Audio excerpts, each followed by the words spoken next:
এক লোক তার রাগ কন্ট্রোল করতে না পেরে তার স্ত্রীর গায়ে হাত তুলল। এজন্য স্ত্রী কেঁদে কেঁদে বলল, আমি অভিযোগ করতে যাচ্ছি। স্বামী বলল, তোমাকে বাইরে যাওয়ার অনুমতি কে দিবে? স্ত্রী বলল, তুমি কি মনে করো যে তুমি আমাকে বাধা দিতে পারবে? স্বামী বলল, তুমি যা ইচ্ছা তাই করো, দেখি তোমার দৌড় কতটুকু। স্ত্রী কথা না বাড়িয়ে বাথরুমে ঢুকে পড়ল। লোকটি মনে মনে ভাবলো, হয়তো সে বাথরুমের জানালা দিয়ে বাহিরে যাওয়ার চেষ্টা করছে। তাই সে বাসার বাহিরে গিয়ে ভালোভাবে দেখলো, না তেমন কিছু বোঝা যাচ্ছে না।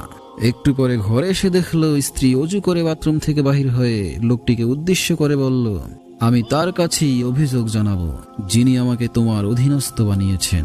সেখানে তোমার কোনো দেয়াল নেই, নেই কোনো দরজা যা দিয়ে তুমি আমাকে বাধা দিবে।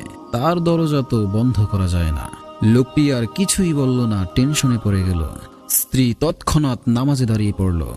নামাজের মধ্যে সিজদা অনেক লম্বা দিল। সময় Likey